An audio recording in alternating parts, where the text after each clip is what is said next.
Hey guys, hi, how are you? I'm tired. How you doing? Okay. Well, you have made it to episode 4, and you've also made it to the end of the year. Barely. We're in the second week of December. It is, beautifully mild in the wonderful city of Chicago. The temperatures haven't quite got super crazy yet, so I'm grateful for that. I don't know. It's pretty fucking cold. It's cold, but I mean, I'm just saying, comparatively, it could be worse. It could be. Thanks, global warming. Also, today is going to be the last episode of this year. We are going to do this episode, and then I won't be back until the first week of January. So we're going to enjoy the fam and Christmas and New Year and all that shit, and, try to get our shit together. They're going to be enjoying Christmas and New Year's and fam. I'm going to be at work slaving over a hot shoehorn. That you are working. Slaving over a hot shoehorn. Because I'm definitely working up until Christmas. I'm literally working up until I'm 80. Mm-hmm. I'm never stopping again. Welcome to America. Can't stop. This is where we are. Oh, wait. We can't do that. Yes, the fuck we can. Because it's funny as shit. Okay. So thank you for coming to season 2, episode 4. What are we talking about today? I'm going to tell you who we're talking about today. We're talking about the... Sorry. Mm-hmm. She a lightweight. We're talking about the lovely Thelma Todd, aka the hot fucking toddy. Okay, Thelma Todd. It was easy to pick a drink for her. It's called the hot toddy. That's what we're drinking. So go get you some bourbon, some bourbon whiskey. Boil some water. Put some whiskey in that water. Put 3 teaspoons of honey in there. We use lavender honey. Put 3 tablespoons of lemon in there. Get you a cinnamon stick and a lemon circle and throw that in a beautiful cup. And boom, you got yourself a motherfucking hot toddy. So Kirrah likes it. I like it a lot. Mad medicinal, super warm. My legs are getting hot, but... I've been hot, and she yelled at me because I got hot. Her arm was sticking out of the window. She called me a bald head bitch. I kind of did, and I was like, fuck you. None of that happened. It wouldn't be the first time I've been called. Kirrah just made all of that up and been dangled over the balcony. All right. So welcome to episode 4. Now, this is going to be way different. This is my opportunity to explore classier subjects, if you will, because Miss Thelma Todd was a Hollywood starlet of the 1920s and 30s. And if you know me, you know that the 1920s, I lived in that period at some point in my life. Hence, hither, therefore, my obsession with flappers, jazz, and booze. I thought it was just because you're very dramatic and you're a Taurus. No? Man, I ain't got time for this shit. So... Okay. We're going to talk about Thelma Todd. Now, she was a very successful movie star, 1920s and 30s. So this is an opportunity, too, for me to flex the old film school muscle, because your girl been out of film school for a long time. A lot of people don't know that I went to film school. I did. I studied the aesthetics of cinema, but I also studied history of cinema. My favorite era was the silent film era, as well as film of the 50s. What did I study for real? What was my concentration? Producing. I was a producing concentration, so it kind of makes sense how I ended up in money because I studied it as a kid. And by kid, I mean college student. Close enough. So go get your hot toddy if that's what you're into. If not, drink whatever the fuck you want to, but that's what we're drinking. So we're going to get started. Let's sip.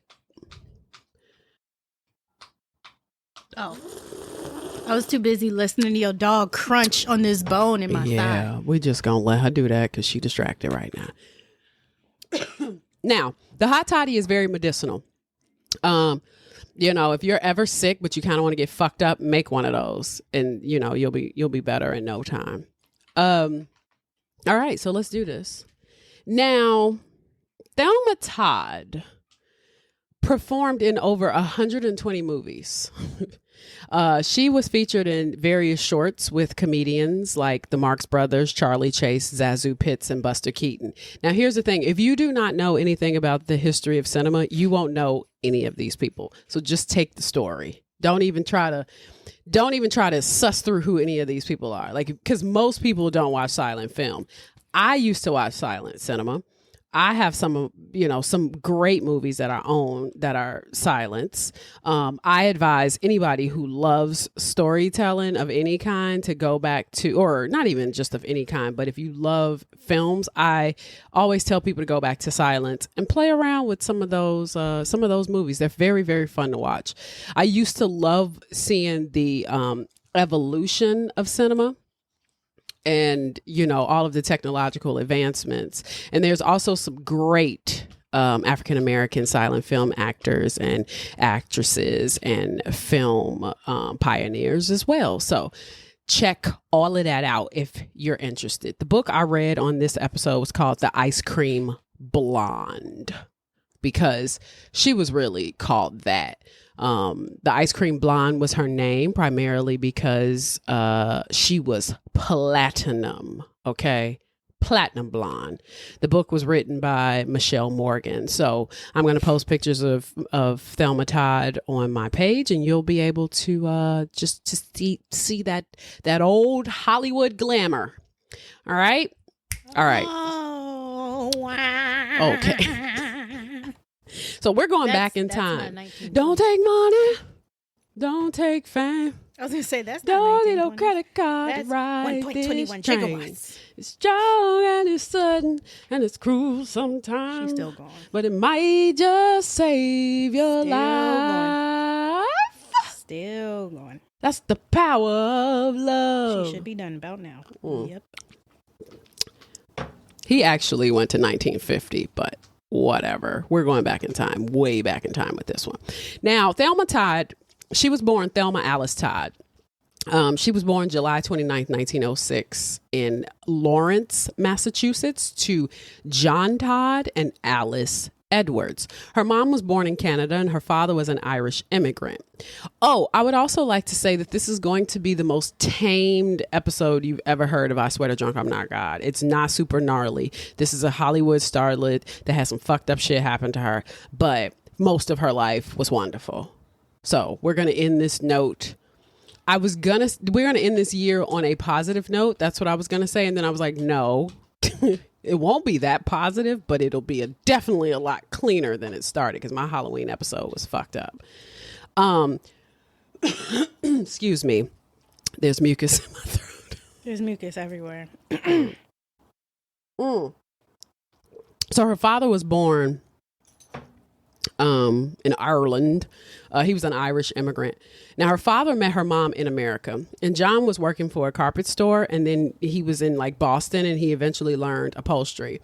They got married on June 20th, 1900. So they settled in Boston, where John worked, and then decided to move to Lawrence so John could be closer to his family. They had their first child on July 27th, 1903, and his name was William.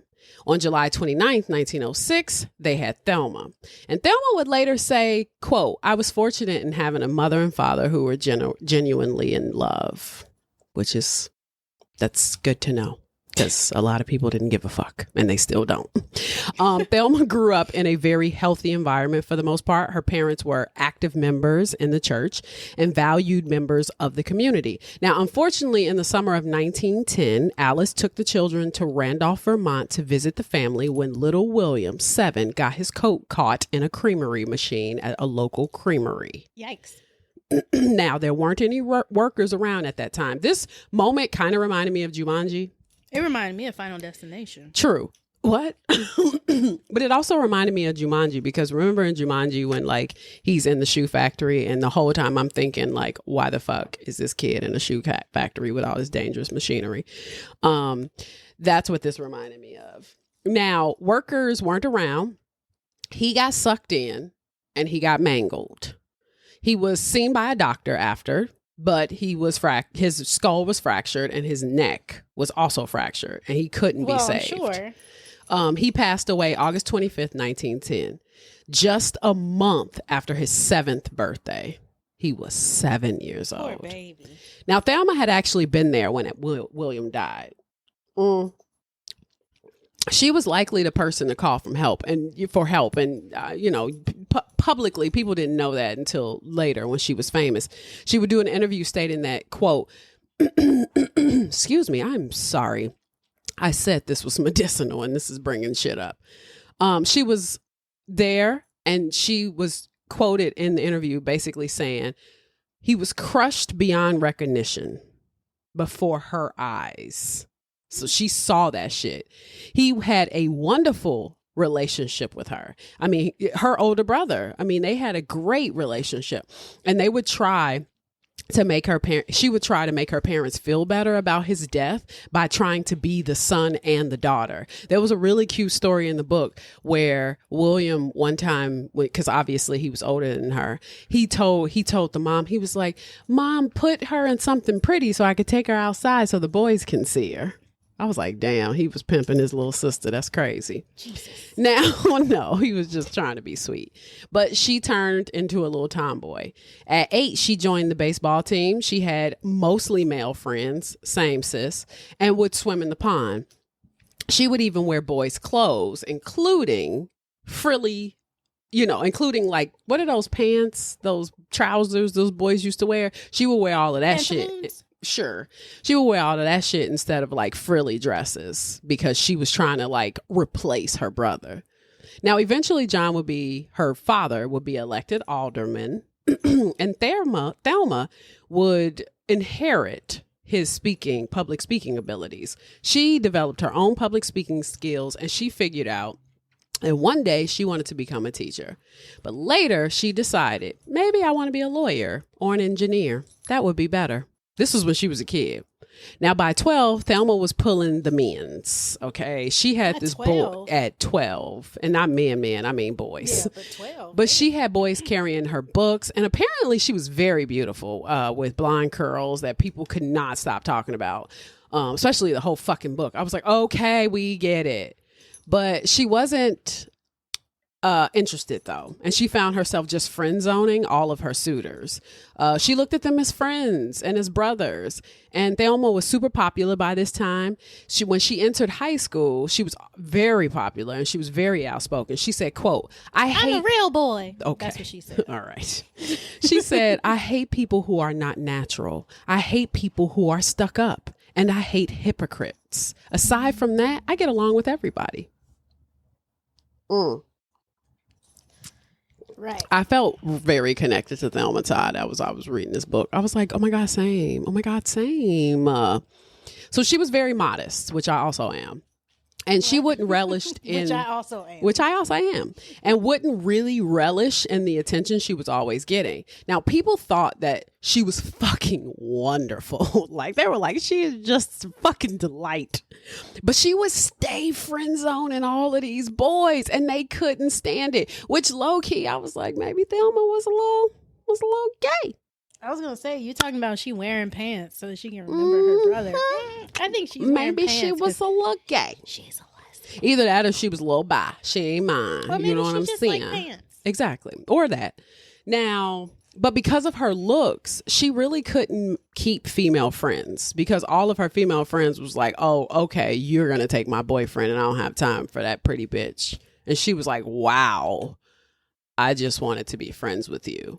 And so she kind of had a hard time keeping all her friends with girls, but she maintained her friends with boys. She was still very social, though. She would get into dance, she would get into singing, and she would also get into public speaking. And at this point, she decided to get into acting. She acted in a play in 1923 called Lavender and Old Lace, which is kind of a play on my Instagram name, Lavender and Old Lace, as well as many other school productions. Now, she loved going to plays, and a few old friends would later say that she wasn't really into the movie star stuff. The silent film era was bussin', and she wasn't never into the idea of like movie stars. She was like, I mean, what the fuck are these people for real? You know, she was like, I have no interest in really becoming an actress like that. She thought Hollywood was too messy. And that was most likely because of her love of the theater. But she did enjoy performing. So her father, on the other hand, was not into the idea of her entertaining people. I wish you leave this. Bitch, Luna, I'm sick of hearing that chain. Her father, on the other hand, was not into the idea of her entertaining people. Thelma was just good at it, though. She had like a certain like je ne sais quoi, like it quality that most people couldn't deny. So she took part in some other events too, like modeling and photography, and she would do fashion shows while working at the local drugstore. Now, she would eventually move on to a sales girl in a department store, and she would even be let go because she was just too goddamn cute. Like, one of the hiring people was like, I didn't hire her, but I didn't tell her why. Damn. And he was like, why? He was like, she was just too pretty. Now, around this time, Thelma's 18 and her father was fed the fuck up. He would even become physically abusive a little bit. He didn't like her posing for pictures at all. So she decided that it would be best if she start the process to become a teacher. She student taught history and English to 6 to 8 year olds, but she was never accredited. She also played hockey, and she was a chairwoman on a social committee, and she was an actress. So Thelma decided that she was going to apply to be Miss Lawrence in a local beauty pageant, which she thought was fucking ridiculous. Her friends kind of pushed her into it because she was like, she laughed at the fact that there were people sitting around winning because they were pretty.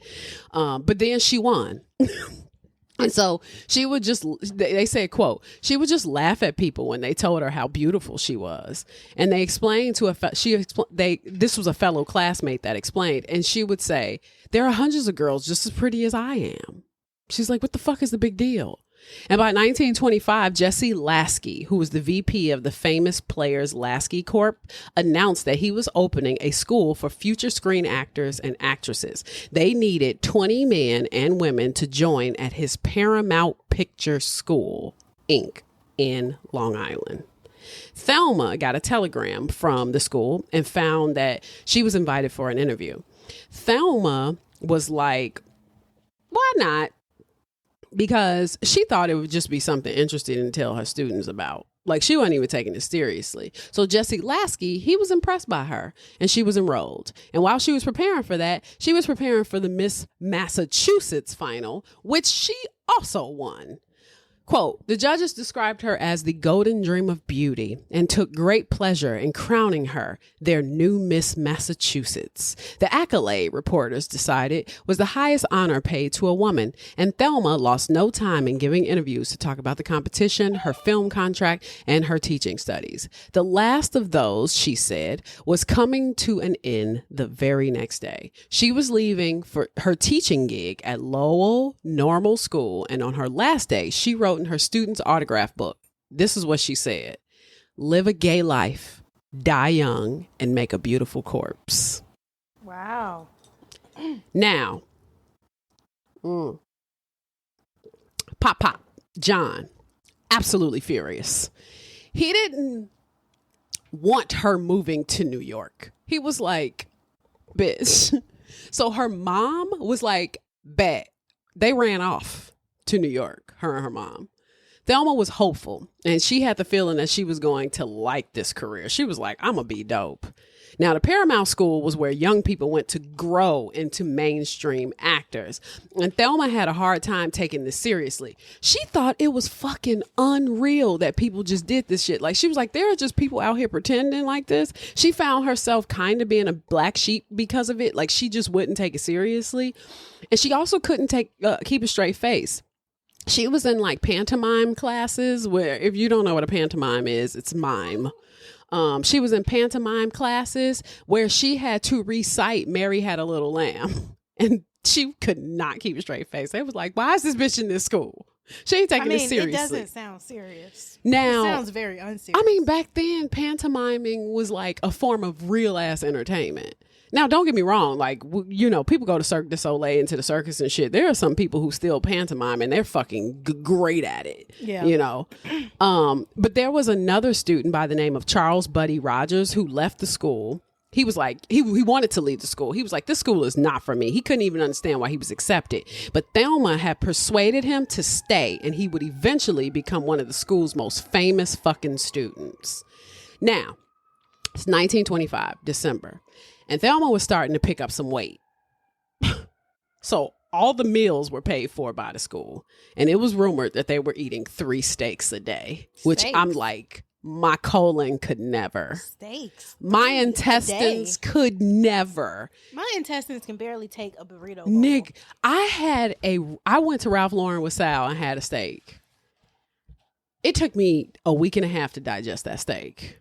I think it was like, I'd still be digesting. Literally, like, I was so uncomfortable. I posted on TikTok I was like, this steak is living somewhere by my belly button and it's not going anywhere. It was so fucked up. I don't know how people eat steak, honestly. I love steak, but I just can't move it. I can't love it. Meanwhile, they weren't fucking happy about this weight gain. She gained 17 pounds. Luna, be quiet, please, mama. She gained... Put on the floor. She gained 17 pounds. They were not happy about this. Mind you, she was 5'4" and 149 pounds. They were like, bitch, you need to lose some weight immediately. 5'4". But she kept telling them, she was like, oh, it's muscle from training, which, you know, we all told that lie. I still tell that lie. Then quote, one day in the cafeteria, she encountered actor Richard Dix, who was working at the studio with her. His face cracked into a smile and he told her she would never act with him as his leading lady. Quote, if you want to be my leading lady, you'll have to reduce. He said, adding that she would also have to be herself and stop acting like a schoolmarm. And so she wasn't even that mad at that until he told her, you will never be able to lose that weight. That's what he told her. He was a dick. Yeah.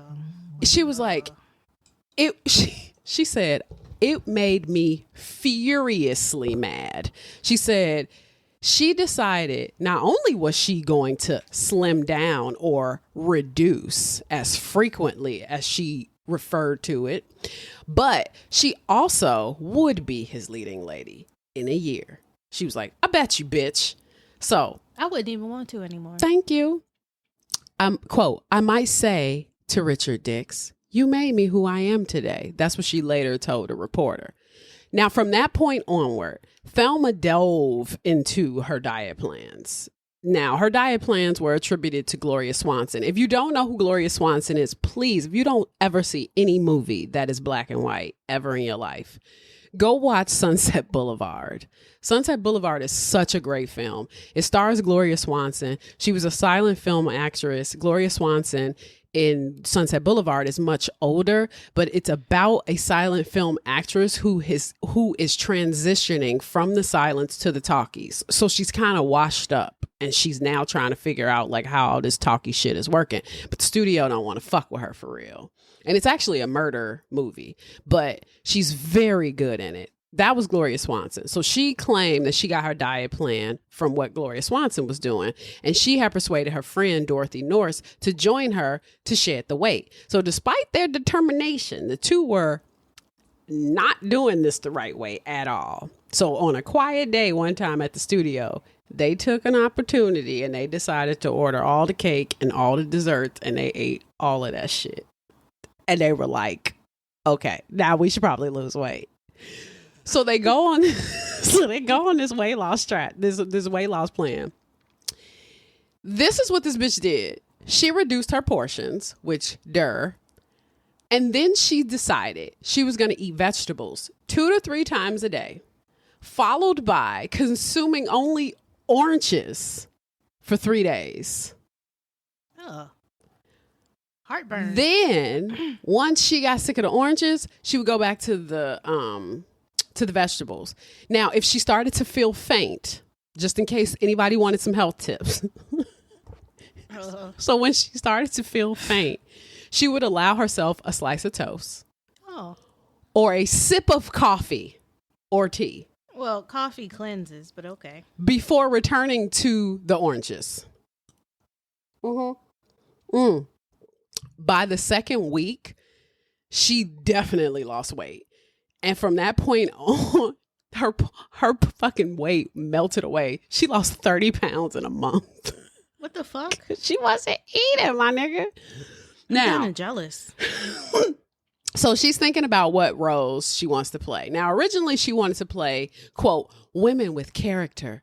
But when she looked back at the school projects, she could tell that she was like, I'm moving a bit fast. So she was like, I'm going to slow down. I'm going to find my timing and my performances will get better. She wanted to improve her camera performing because she was used to being on stage. Excuse me. Now, the Paramount School did not want them to join real life sets. Like, they didn't want them to do real production work. But the directors would literally, like, from the actual studios, would ask them, like, yo, could we use your students as extras? And they were like, no, you can't. But then at some point at the end, you know, as part of their like graduation in a way, they would allow them to star in a project. So all 16 students would star in a project. And Thelma played this girl, Lorraine, in a play written by this guy by the name of Byron Morgan called Fascinating Youth. Now, there were also real stars casted. I'm pretty sure she took a shit. No, out there, but I'm going to just let it happen because I need to finish this. There was also real stars casted. Oh, but she's under my feet. She just farted. She said that's she right. Like, damn, you gonna say that on the mic? Ew, you did. Did she shit? I don't know, but I smell something crazy. Okay, so a writer of the Boston Globe. Wait. There were also real stars casted. So there was Richard Dix, Chester Conklin, and Clara Bow. A writer of the Boston Globe felt that Thelma was confident and predicted she would make it to Hollywood. And by March 1926, the students celebrated their first movie contract at the Ritz-Carlton. Now, they were to get 1 year's appearance in the famous Players Lasky's films. Now, the film was blah. It was like, the critics were brutal. One critic said, quote, the pupils didn't really count. I don't want to be harsh, but they were exactly like so many little shadows running in and out of the picture. He didn't really think any of them would make it. He was like, I mean, they were there. And after the contract, Thelma decided to stay in New York. Now, her family came to join her. Already, she was dealing with rumors of being married to two different people, which she was not.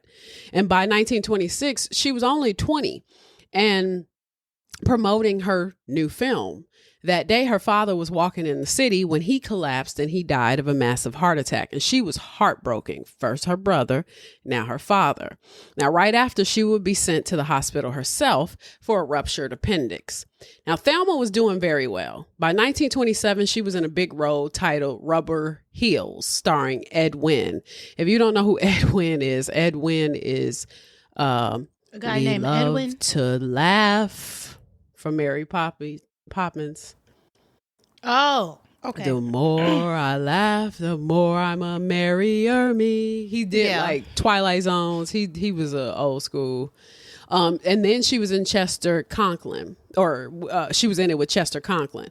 Now, at this point, Thelma would take on a role after role. I mean, she said, quote, I never in my life expected to be this far in such a short period of time. She told Marjorie Adams from the Boston Globe. But before adding that, she had felt sure it would take at least 3 years to become a leading lady. She said it didn't even seem possible that it was all true. Now, she was weirded out by this Hollywood shit. She thought the Hollywood machine was a lot. She did not understand being called Mrs. Todd or Miss Todd, and she felt it made her conceited. But after Rubber Heels, she was told that she was done in New York and that she was going to have to go to Hollywood. Now, she loved LA for the whole atmosphere and the weather, but felt that the people here aren't all that welcoming. She quickly learned how different New York was from LA, and she thought Hollywood was strange. She felt lonely there, and she would cry often and tell her mother how she wanted to move back home and Hollywood wasn't worth it, which I'm like,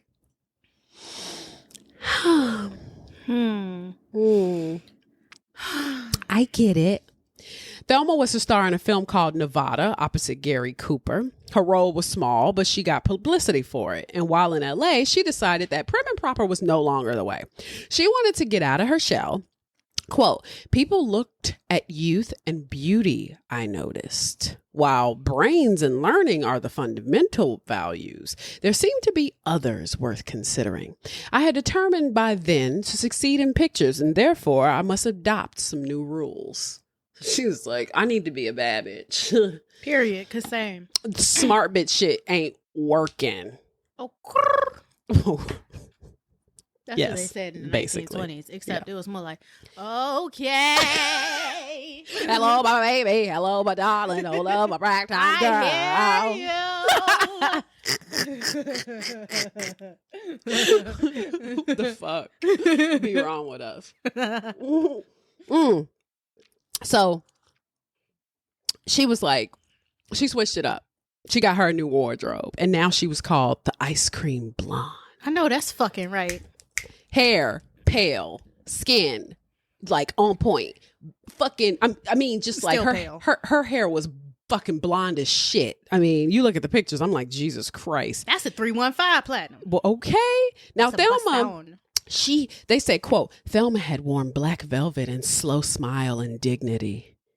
The woman met on set of the latest LA production, however, was the complete opposite, wearing a shorter skirt, sporting plucked eyebrows, and vigorously chewing gum. Oh, the humanity. Not all the humanity. I just can't take people back then seriously. Oh, first of all, the humanity is from the Hindenburg crash when that big ass blimp fell and exploded and killed all those people. I'm sure they said the news reporter is in the newsreel and he's like, oh, the humanity, as it literally as it crashes on the ground. That sounds where like an episode of Powerpuff Girls. Is that real? You made that up. Except you worked with the creators of the Powerpuff Girls to make that up. Right now. I just didn't. You spoke to Professor X. None of that happened. Now, okay. So Thelma hit the motherfucking circuit. Okay. She was attending the premiere. She was at the parties. She even attended the premiere of her former classmate, Richard Dix, the one who told her that she was too fucking fat. He had this movie called Manpower. She would eventually play with him in a film where he was playing a Spanish aristocrat, and the fucking this critic said he was pissed because he didn't want to play this part anyway. And the fucking critic was like, he ought to remain on the other side of the border because he was playing a Spanish aristocrat. Meanwhile, he ought to remain on the other side. I'm sorry. He ought to remain on this side of the border. He was like, stay your ass at home. You don't need to be playing nobody's Spanish. Ought to that's killing me. You ought to stay over there. But then the review added, Miss Todd wears crinoline and bonnets and seems satisfied. So she was always getting like, the girl is cute. That's what she was always getting. Now, Thelma quickly assimilated and she was able to play the game in Hollywood. But one thing she didn't like was all of the fucking affairs. I mean, married men were cheating on wives and vice versa. She was sick of that shit left and right. She was like, wow, I really don't want to go down this road. Look, I tried. It's hard. She thought the men were disgusting. They are. She also thought that the casting couch was the worst fucking part. She was like, the fact that so many men were offering up sex for roles just disgusted her. And so many women were willing to engage in the sex to become famous. This is what she said, quote, girls out here have cheapened themselves by permitting too much familiarity. Girls who can't get anywhere by their own merits, who'll be nice to anybody if it will advance them the slightest bit. Now, she had a little bit of experience herself. When she was at a meeting, she got there. Well, she was supposed to have a meeting. She gets there. There's a fucking full-on party in full swing. There's alcohol and bitches. Mind you, that's right. We love bitches. We love alcohol too. But this is also in the middle of the prohibition. Oh, period. So illegal alcohol bitches. Illegal bitches weed. and alcohol. Illegal drugs. And so what? she your brain is okay? somewhere to I'm not all right. You stroking the fuck out. Even I got confused. What? Hard backspace.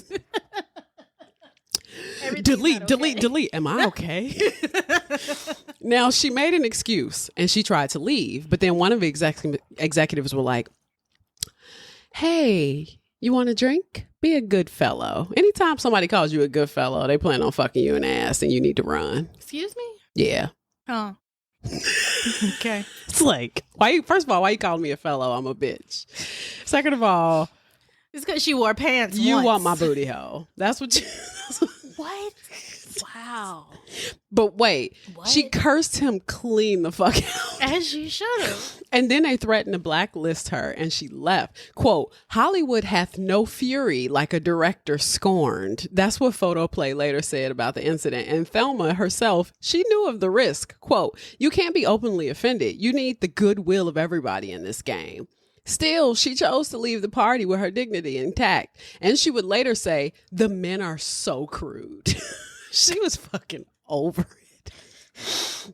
Now, by 1927, she was casted in a small role in Howard Hughes' movie Hell's Angels. If you don't know who Howard Hughes is, watch Aviator. That plane crash was tragic. That was wild. I still have never watched it again. Yeah, Leonardo DiCaprio plays Howard Hughes, and following Leonardo DiCaprio portraying Howard Hughes' obsessive-compulsive behaviors on top of his obsession over his films and Hell's Angels, it's crazy. It's a crazy ass movie. Martin Scorsese did a good job with that one. It's long as fuck, but it's Martin Scorsese, so you kind of expect it to be long as fuck. And it's kind of only Leonardo DiCaprio. Yeah, which ain't bad. Oh, and Cate Blanchett. Oh, she plays his love wait, she plays Katharine Hepburn. Now, one day while she was driving her own car, she was hit by an ice cream truck. God damn it. Yeah, her car overturned, but she was just bruised. So she was lucky as fuck. The driver wasn't even hurt and his truck wasn't even damaged.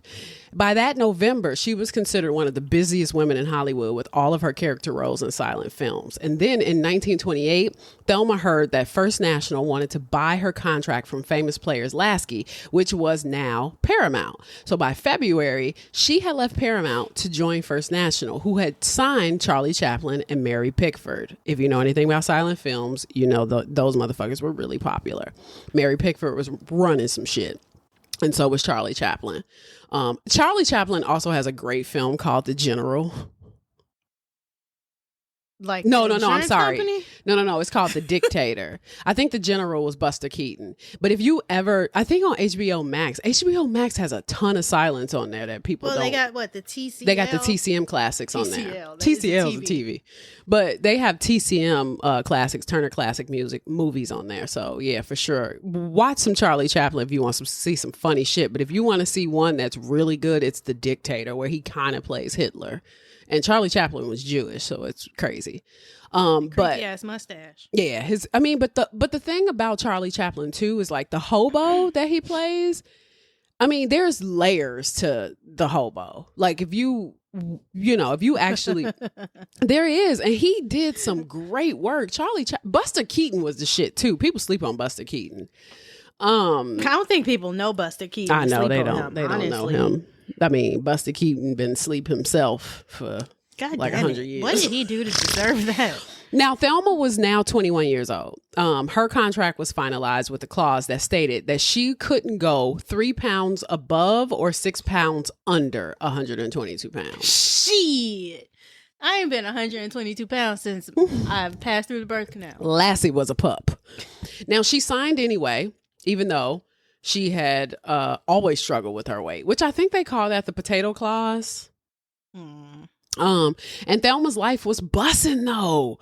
I mean, let's be honest. She was also a drinker. So it's like, girl, you gonna be struggling trying to hang on to that 122 pounds. But she probably like me, where she's just like, I'm just not gonna eat. 122 pounds is very light. Yeah, that's light. But 5'4" is not. It shouldn't be that hard though. I mean, I don't know why people are still 5'4". Okay. Or why people were ever 5'4". What? So she had found baby height. her favorite LA spot, Cafe Maman. It should have been Cafe like Chuck E. Cheese. All right. She 5'4". Okay, so she had friends. She had a lot of friends.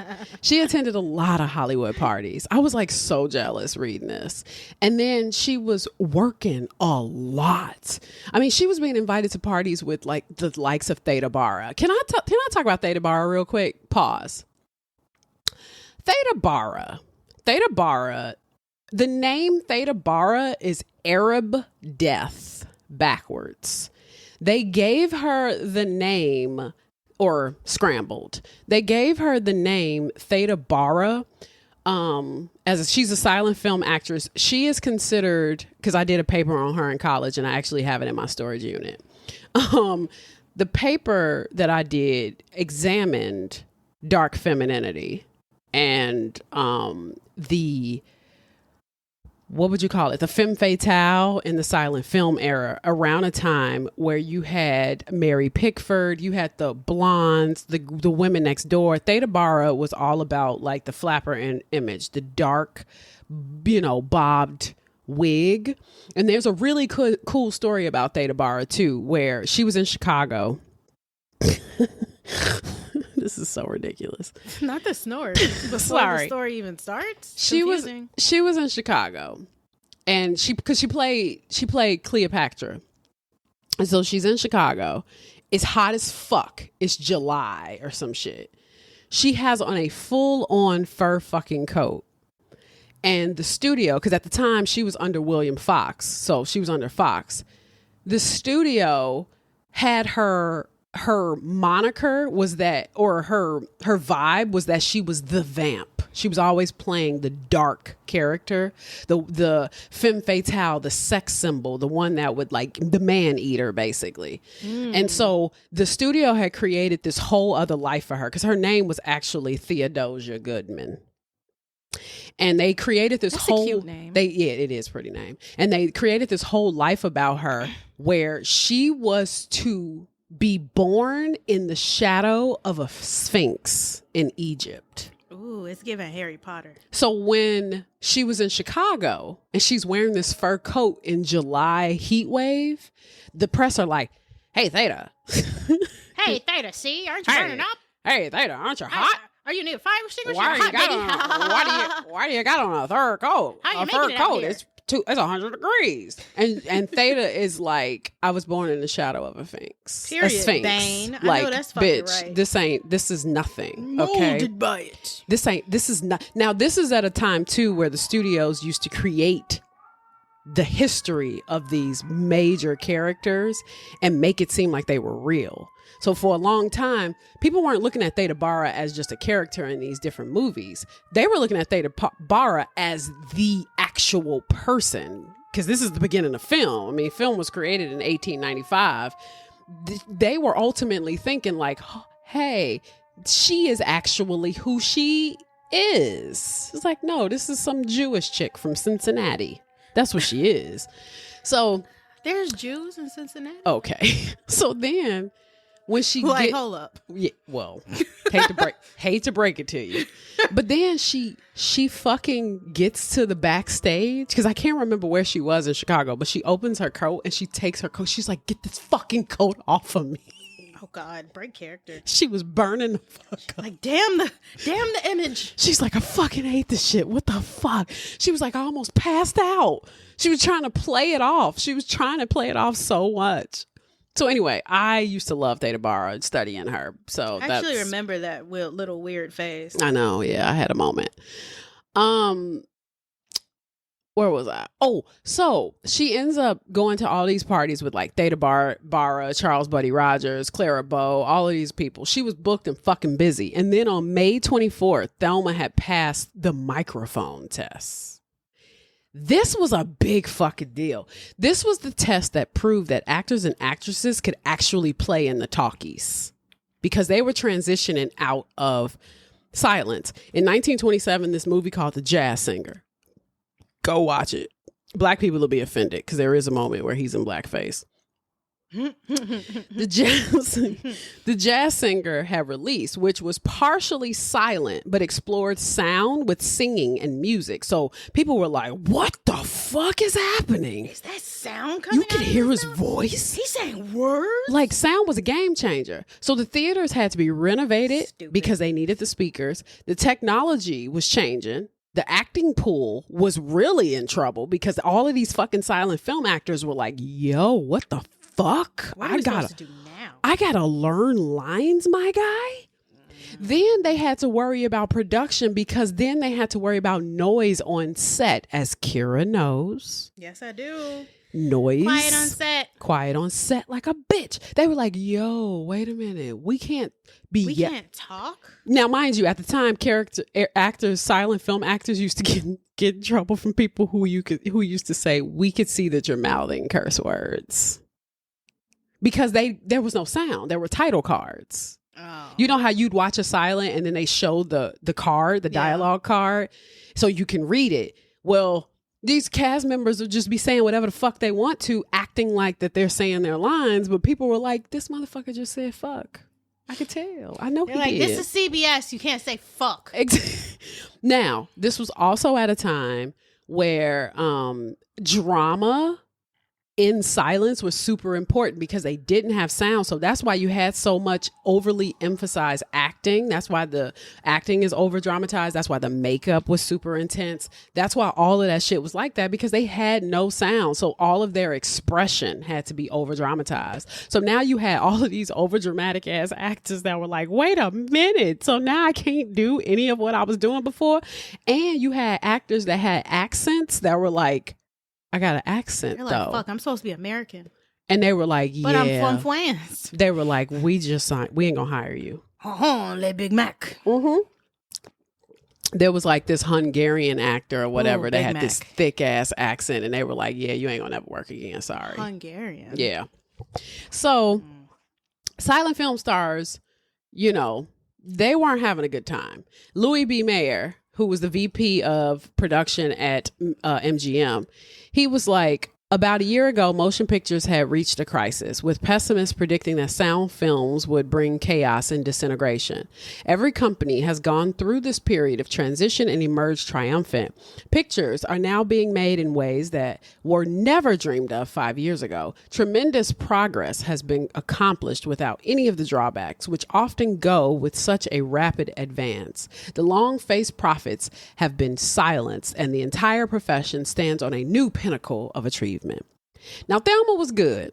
She had transitioned into the talkies. She passed the microphone test. She had a great speaking voice. She also had a decent singing voice. And by June 1928, she was in there like swimwear.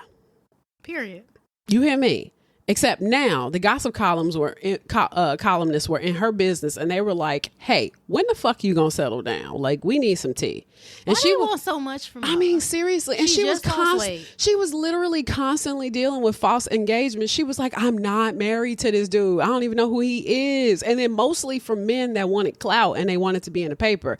Like, motherfuckers be like, oh, yes, I'm engaged to... Yes, I love her. Yes, I'm engaged to Thelma I've been Todd. with her for a very long and time And she now. was like, I literally grew up on the street with him. She's But like, I absolutely do not know this don't man. know this motherfucker. I met him at Her Target mom, self-checkout. Alice, her mom was over it as fuck. She said, quote, this is about 20 times they have Thelma engaged. Period. She was like, and we are sick of it. She said, we don't get engaged in this family, goddammit. We don't even like men. Thank you. Now, eventually, First National would merge with Warner Brothers. You see the police? Warner Brother. Okay. She was terrified about her weight. She had been called into a meeting, and they said, if you don't get thin, you can get out of the pictures. Y'all strict. She would later explain that she began to suffer from anxiety, fainting spells, and throat problems. Quote, I began to get ambitious, to worry if I wasn't given a good part, if someone else got that bit I had my eye on. I had a nervous breakdown. Pictures seem to affect girls like myself who are rather reticent and quiet. And Thelma would eventually need to see a doctor for her anxiety. She also developed throat problems that were really just the fact that she needed her tonsils removed. I mean, it could have potentially been all of the acidity from the oranges. Because I can say, then when my anxiety runs amok, the acid reflux be different. The acid reflux sends that acidity right back up, whether it be an orange or watermelon or motherfucking grapefruit. Lime, bitch, it's coming lemon back. is coming big. The bitch coming big. Yeah, period. You're right though. I'm finna throw up. That's what's going to happen. She probably had a little GERD. She was also eating 3 steaks a day. She also had a weight problem. She also had diet issues. She probably had GERD. So on top of like her needing her tonsils removed. Yeah. Her tonsils probably disintegrated because of the GERD. So basically she had no tonsils. And she's like, it's so my tonsils. She was like, it's my tonsils. It's not my weight problem. Now, it's not the steak. When they ran tests on her in that October of 1928, they did find that she had a heart murmur. Eek. So she was released and she continued to work. She was like, gotta work. Now, she was getting scathing reviews about her weight. Quote, Thelma Todd displays her blonde loveliness, and there seems to be a lot of it. I was like, damn, these reviewers were crazy. Quote, that girl better go into training to keep her weight in hand. She was worried about her weight again, but fortunately her contract was up. So she was like, this review came out after my contract ended, so we'll be all right. She said standard rates do not apply. Thank you. Like most actors, Thelma didn't believe she was a great actress. She felt like she wasn't good in any of her previous projects. I mean, she would shift into comedy roles under Hal Roach Studios, which kept her busy until the 30s. I mean, she returned home to Lawrence once and she never went back. Hal Roach kept her busy as fuck. Finally, Thelma settled on a love interest named Harvey Priester. They dated for years before becoming a couple at the end of 1929. Now, Thelma was a mess. I'm going to just say this. She would openly kiss women, which is very strange for the 1920s. And there was really no telling who she would bring to the next party. Because she was like roster full. I know that's right. She was private about her relationships, but she gave the public just enough to keep them satisfied. So one time when asked about her relationship with Harvey, they were like, things look serious between you two. And Thelma was like, yeah, they do. They do, but they ain't. She was like, am I right? Yeah. Now, Harvey Priester was a 30-year-old insurance salesman who frequented Cafe Mamont and sat at the bachelor table, which bring back bachelor tables, my guy. Ooh, is that where George Clooney was sit? Not now. He married as fuck. Well, if he could, would he sit though? You know who's sitting there, though? Brad motherfucking Pitt. Primo milk. He's sitting there. A tall glass of oat milk. Yeah, Brad Pitt fine as fuck. Now, he was rich, and he was always in the society pages of the LA Times. He and Thelma moved in the same fucking circles. And of course, the media kept pushing her questions about marrying him, and they would become engaged. And she never really had any plans to marry him, even though they were engaged. She was like, I ain't marrying this nigga. This is what she said. He's too much of a playboy. No sense of responsibility. Then she said, why is she engaged in him? Because of publicity. Then she goes, much too agreeable to make life interesting. She like, this nigga, he don't offer no pushback. She said he don't fight. Bring back fighting. Bring back shame. Meanwhile, they were great social buddies, but nothing more. And so the engagement was called off. Duh. Well, now, even in a Now, even in a relationship, Thelma was still very focused on her career. She wanted to really get into dramatic roles, but eventually she would just find herself doing more Hal Roach projects, which was all comedic. She did work with Charlie Chase, and she was with a bunch of other famous comedians. Now, she learned pretty quickly that juggling a home life and a career was not going to work. She said, quote, one or the other was bound to suffer. She found that out the hard way because she saw her friends experiencing their relationships in the public light. And once she had to testify in a divorce proceeding between this guy named J. Peverell Marley and his wife, Lena Basquette. And I'm only laughing because I know where this is going. So she was at this club with the couple, and they got up to dance, right? And a fight broke out between them because this woman was dancing way too motherfucking close, and Lena was not with shit. This is what Lena said. If she speaks to you or touches you, I will slap your face. Okay. Heard, chef. I get it. Because that hoe too close. He couldn't calm her down. So Thelma knew Marley. She knew Marley for a couple of years, and she knew that Basquiat was abusive as fuck to him. So something was just wrong with her. Because later, Basquiat tried to commit suicide because of like a fucking custody battle, like that she wasn't winning. And that was probably because she was crazy. Basquiat is French. She was probably French as fuck, and French people can be wild. So eventually, Marley filed for divorce. Basquiat was not happy with Thelma's testimony, stating that Thelma was obsessed with her family being off the Mayflower, which Thelma did not ever say her family was from the Mayflower, and hated when people did. Even though Thelma hated that, she was like, bitch, this is not true. Why are you saying this shit about me? And then Basquiat will also say that Thelma had a terrible drinking problem. When she did, she said, and not a single friend or foe ever mentioned Thelma having a drinking She's problem. like, plus she's a fucking drunk. Not to mention she's a whore. And then she doesn't want to fucking lose weight. She was literally trying to discredit this woman. Everyone thought that Thelma was lovely to party with. They was like, she's stylish and she's incredibly fun to be around. What the fuck is this bitch talking about? She kisses girls. She's like, she kisses bitches, and we like to watch that. And one time while at a party, Thelma got bored and she got up to leave, and the host was like, don't go, do stay around, let people look at you. Thelma was like, she said, this is what she said. She said, you look like a motion picture star. Bitch, she is a motion picture star. Thelma got up and she left. She was like, fuck you. Imagine the embarrassment of someone saying you look like this and when you are one. I damn near flipped the whole bar. So she was later connected with this guy named Ivan Lebedev. He was a Russian. What was that last name? Lebedev. He was a Russian actor. He wore a monocle and carried a cane, so he was the Monopoly guy. You must be the Monopoly guy. Thank you for the free parking. Now he would live in hotels and mansions only because he needed a full staff. He would also have his cigarettes made to order. Not to mention, he needed a room full of fresh flowers. Me. I love flowers. I love fresh fucking flowers. If you'd like to send me flowers, I was going to get you flowers today, but I was only near I know Trader you ran Joe's, out of time. And it's I cool. ran out of time. No, it's cool. No, if you I'm like, if I'm going to get you flowers, they got to at least be from Whole Foods. I know you and Dustin always buy me flowers.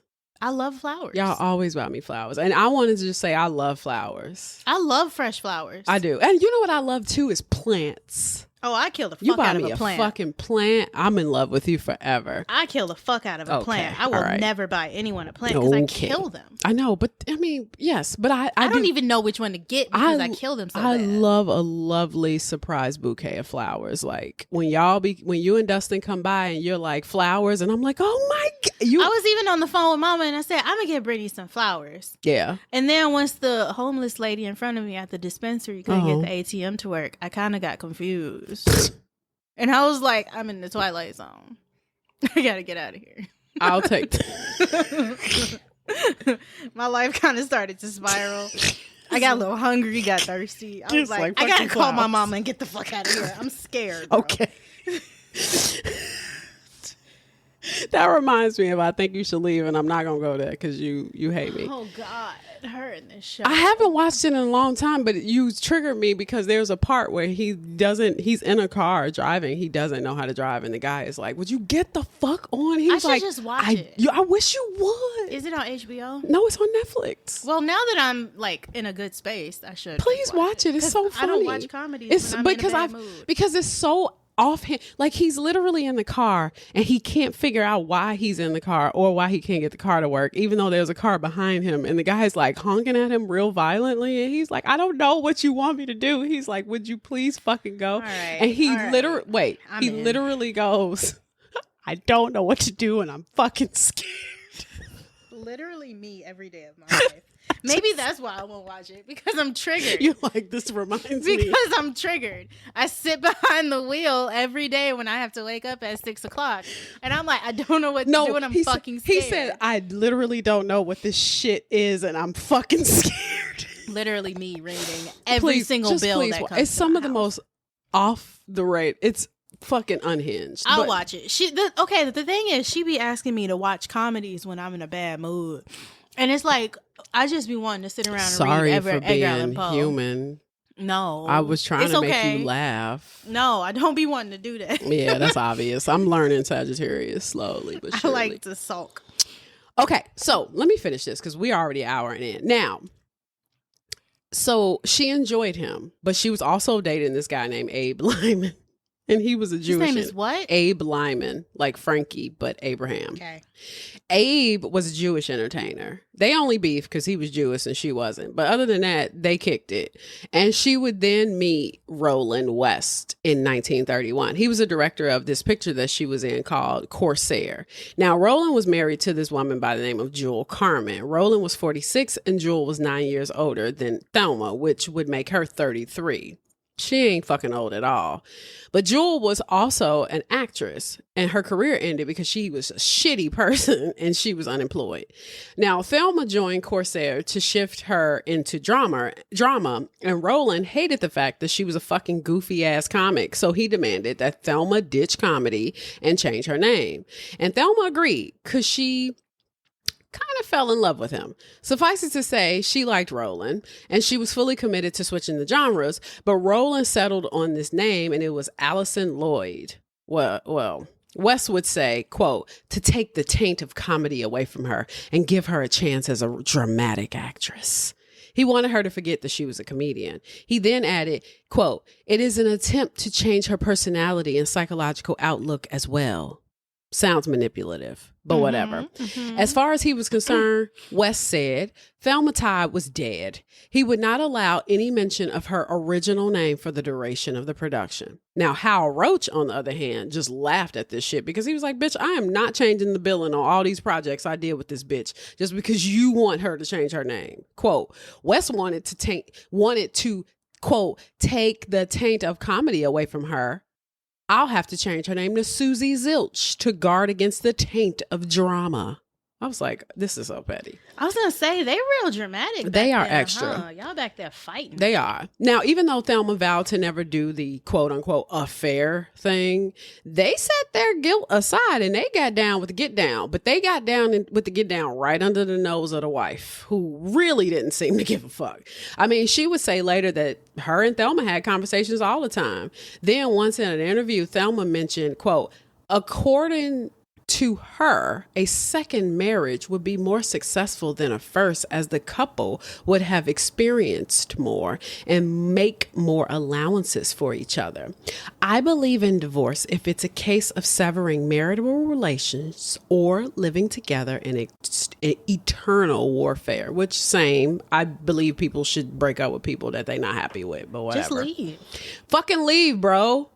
Leave. The fuck are you stand for? You look stupid. You look stupid. You're lonely. You hate him. You cheating. Just yeah, it's like you marriage ain't that important. Like Thelma fuck with this dude super heavy. He was hanging on to this other chick who was bitter and kind of crazy, and you know that probably has something to do with the fact that Thelma was wild, and he probably knew there was some shit that he wasn't gonna get away with. So he was like, you know what, I want to fuck with Thelma for real, but I'm gonna keep her because she keeps me safe.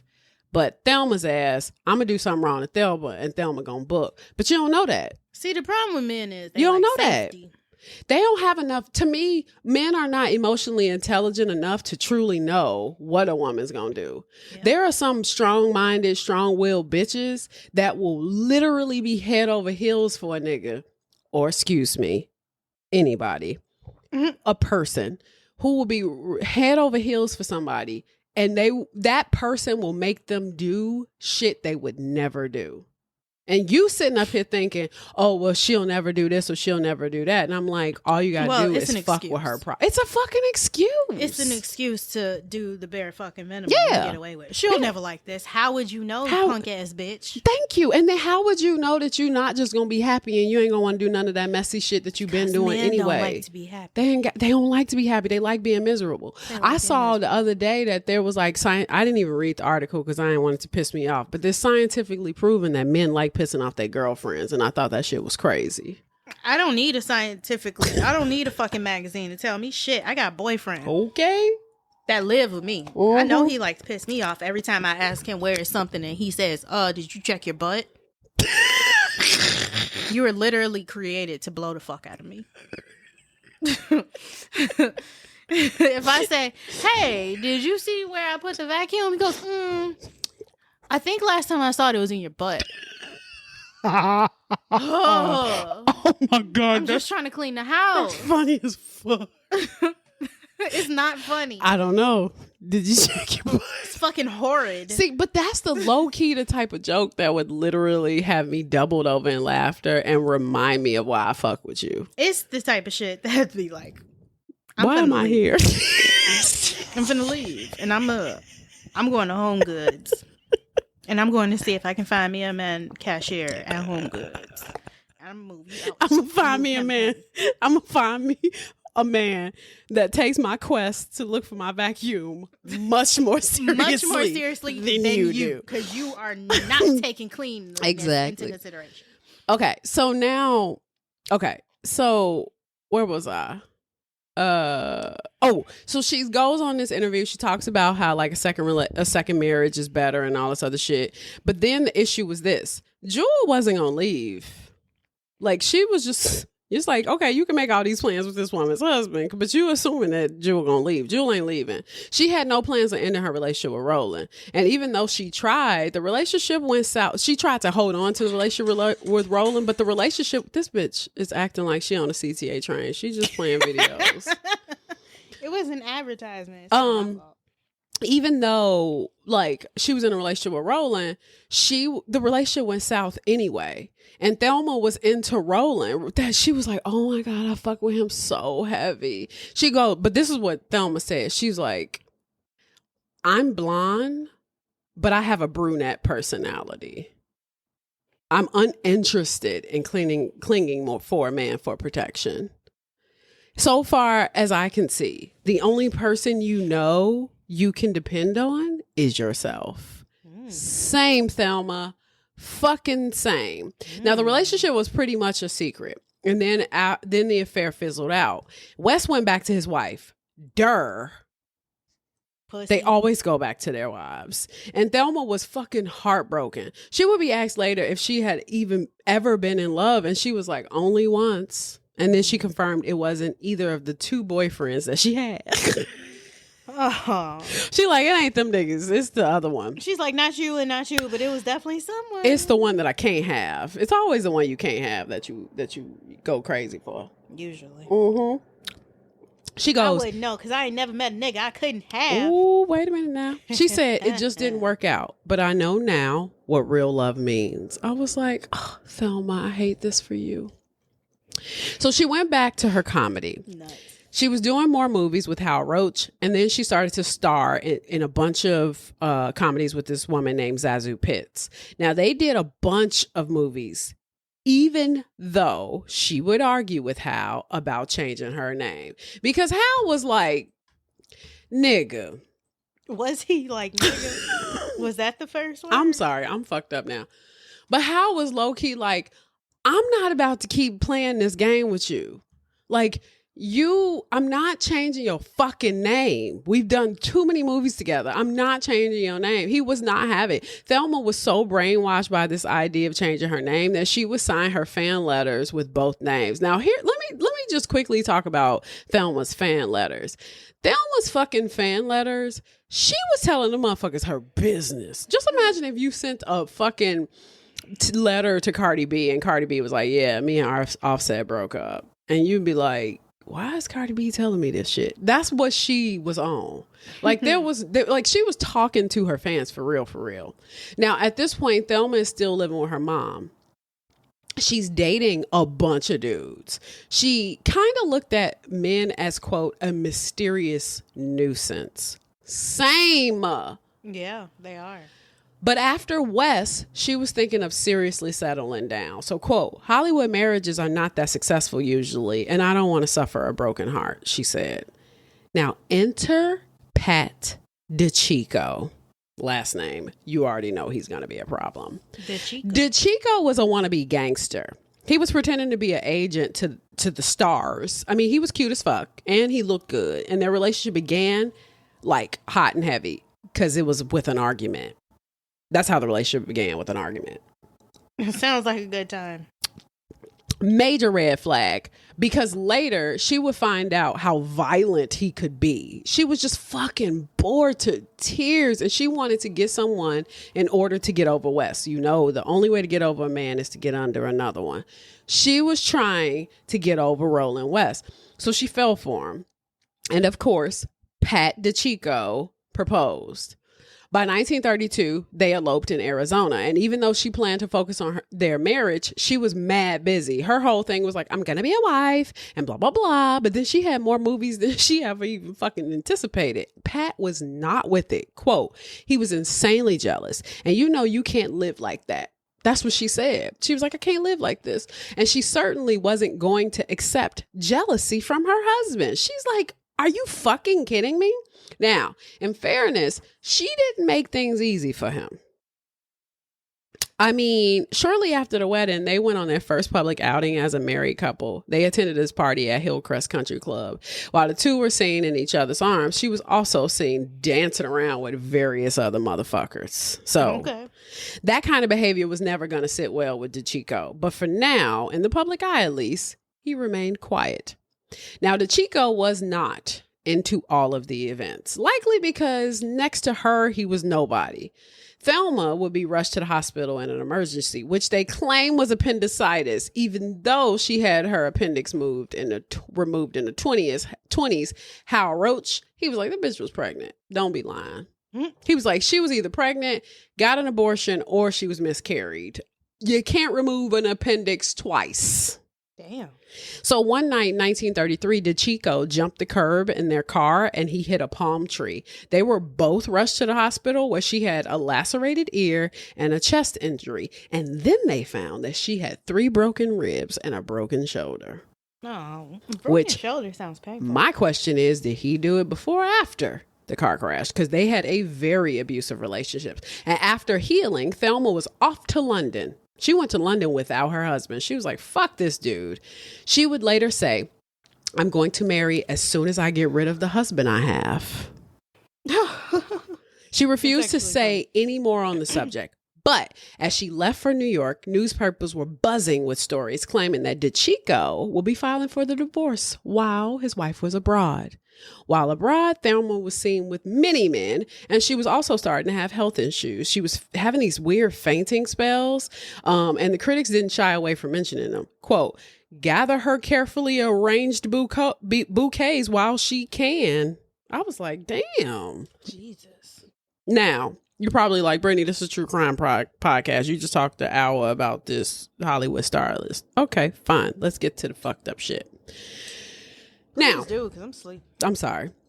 Now, in the press, Thelma would speak out about gangsters in the U.S., telling a story once about meeting one who wanted her to dance in a club in Chicago in 1926. And she turned him down, and it was rumored that this could have possibly been Al Capone. Now, he was definitely in Chicago in 1926, and even though she said that he was a gangster and he went to Sing Sing, she may have been wrong about that because Al Capone didn't go to Sing Sing. He went to Alcatraz, and he was definitely there by 1933. Now, Thelma was not ignorant of the presence of gangsters in Hollywood.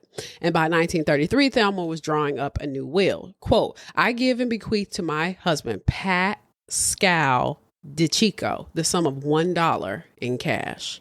She then left all her other worldly belongings to her mother, Alice Todd. Once finished, she signed the document as Thelma Todd DiCicco, though she clearly didn't plan on being so for much longer. Now, Pat hated all the publicity. It didn't help that they had nothing to show. Their marriage was failing. They spent more time away from each other. And Thelma's last straw was in 1934 when they got into another argument. She walked out and she went straight to her lawyer, and she appeared in court on March 2nd, 1934, after citing incompatibility. He told them, though court documents showed it was a lot more than incompatibility. They were like, y'all been fighting for a long time. Quote, I have been a dutiful and good wife, Thelma wrote, adding that her husband had called her, quote, harsh and opprobrious names. Don't know that word. Without any provocation, and had been particularly rude when they were in the company of friends. So in court, Thelma answered the questions in a few words and was granted the divorce. She was so motherfucking happy. Later, Pat said that they were still cool, even though he called her pleasure loving and temperamental. I love pleasure. I think most people do.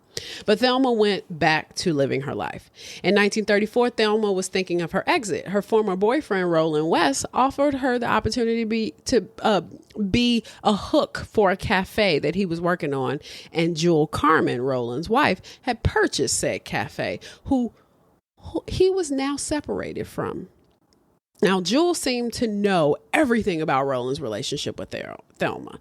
West dedicated himself to the cafe project, recognizing the challenging economic backdrop of the Great Depression in the United States and the necessity for an angle to ensure success. Enter fucking Thelma, Roland's former romantic partner, whom he wanted to open this business with simply because he wanted her to be the public face of the business, utilizing her influence to help gain attention through the interviews that she was doing, because he knew she would promo the fuck out of that cafe, and putting her name on the front of the building. Meanwhile, he would operate behind the scenes, financially supporting the restaurant and procuring all the necessary equipment to guarantee the smooth operation. So he was basically the operations manager and she was the brand. Now, during the inquest into Thelma's death, Roland proudly asserted that the cafe was the finest and it had the best equipment of any place in the city.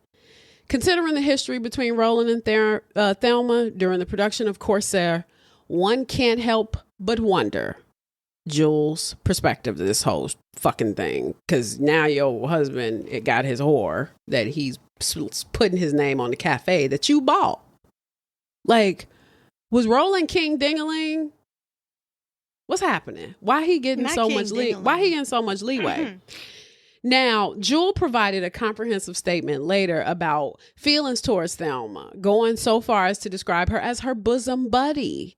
And while this assertion may raise eyebrows, Jules claimed to be well aware of her estranged husband's sentiments towards the actress and asserted that they had discussed the matter extensively. She emphasized Roland's gentlemanly conduct and their mutual understanding, stating, quote, Mr. West was a gentleman at all times. I understand Mr. West and Mr. West understands me. Shit. If the wife said it, then it is what it is. Said, we get it. The girls that get it, just get it. She just gets it. This is what Roland's doing this right.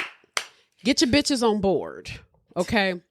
Now, whether Jewel fully embraced the idea of Thelma is neither here nor there. We don't really know. We'll never know. Nevertheless, Thelma, when approached about fronting the cafe, she thought it was a positive opportunity. She was like, shit, why not? Now, mind you, this is pre-depression.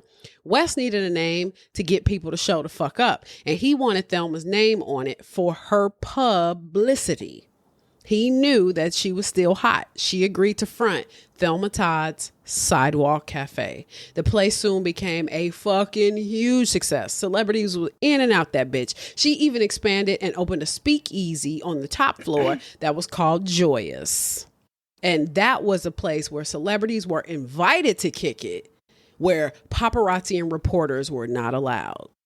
Mind you, everything was going completely well until Pat DeChico popped up and he was like, yo, we've been hit with a lawsuit. We need to pay for this apartment that we used to rent together. We owe X amount of dollars. And she was like, all right, bet, but I'm about to open like 3 other clubs. So I need to just go ahead and pay this and you need to leave me the fuck alone. She was planning on opening up a club in San Francisco, one in Palm Springs, and one in Lawrence, Massachusetts, her hometown. She was not fucking around.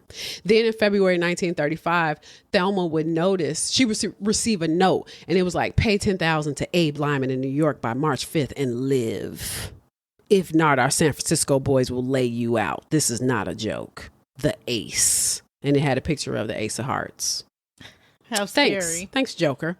Now, Thelma was scared as fuck, and Hal Roach had a security to watch after Thelma. Joseph E.P. Dunn, head of the security in Los Angeles office of the U.S. Department of Justice, was suspicious of the letter's authenticity. And after the news hit the press, Dunn released a statement to reporters. Quote, this Thelma Todd matter, of which the actress may be innocent victim, reached my office in a roundabout manner Tuesday night, he said. He then went on to say that if the claim was bona fide, then this office would work day and night to solve it. And he wanted it understood by everyone that our office will not tolerate nor be used in any cheap Hollywood publicity stunt. Now, Thelma wasn't happy about the accusations, and she told the paper that a strange person came into her cafe demanding to know her address. Now, living alone, Thelma was spooked as fuck because the letters were getting real specific. Ace would send another letter saying that it would be too bad if she decided not to pay the $10,000. And one was sent to her ex-boyfriend, Abe, as well, telling him to tell her to pay the $10,000 or she would be killed. Quote, we'll be waiting for signal. All is well tonight on radio, is what the letter said. If we do not hear it, we know you failed us. The next letter warned Lyman about how he did fail the task and that Thelma would be kidnapped, and yet another made fun of the police's handling of the case. And then she received a letter from someone claiming to be Ace, who asked to meet her on Hollywood Boulevard, and this was just gangster as fuck because she went down there with a gun and $1. She came face to face with that motherfucker. And literally me walking into Target. What? She came face to face with him, and when he was like, hey, can we go somewhere secluded? She declined and she fucking left, and she refused to be intimidated. She was like, fuck you. And then on June 1935, Thelma's house was broken into. They cut through the glass of her front door. They stole her perfume, several coats, a tux, and a suitcase. And she was not the only celebrity to get robbed. This is pre-depression. Motherfuckers are desperate as fuck. They were definitely looking for Hollywood A-listers to rob because the paper kept posting their addresses. Why? Because that's what they do. That's what they used to do. Remember the star map? Oh, this is where such and such lives. Like, okay, now I'm an op. Thanks. Yeah. So at this time, Thelma decided that it made more sense to live in the apartment above the cafe on a full-time basis. Then there was this Australian paper that mentioned that she lived in the cafe above the apartment above the cafe. Specific. I think that's a little too specific. Like, why the fuck are you telling these people? So she received another letter from Ace on her 29th birthday. He asked her, pay or it will be tough on you. We know every move you make. She said to her manager, Rudy Schaefer, I need you to install some bars on these windows. So she was in lockdown. She was super paranoid. She didn't want to do no social shit at all. She would go to work. She would go home because she was still filming. And then she started receiving calls. Now, then she hired a black helper by the name of Mae Whitehead. She was supposed to, that was different. Because it was wrong. It's wrong. I wrote it wrong. She was supposed to answer the phone because she was getting all these calls. And Mae would also eventually discover like tiny pieces of glass in the food, which was kind of crazy. Pieces of glass in the food? Mm-hmm. Nice. Thelma Todd and Abe were inundated with these threatening letters, including one signed by this name, Mike Dorgan, with a specified address for a cash drop. Now, the name Richard Harding appeared in one note, and the police found nothing at the address, but arrested the superintendent, whose name was Harry Shemansky, on extortion charges. Thelma didn't hand over the letters, thinking it was a prank after Shemansky was arrested, but the charges against Shemansky was dropped. Later, a mentally disabled man by the name of Edward Schiffert claimed to be Richard Harding and admitted to writing the letters and wanted publicity for Thelma's career. Psychiatrists recommended that motherfucker get some care, and shortly after Thelma's death, Schiffert was committed to Manhattan State Hospital. Now, the letters were out the way. Everybody was arrested, but enter the mob.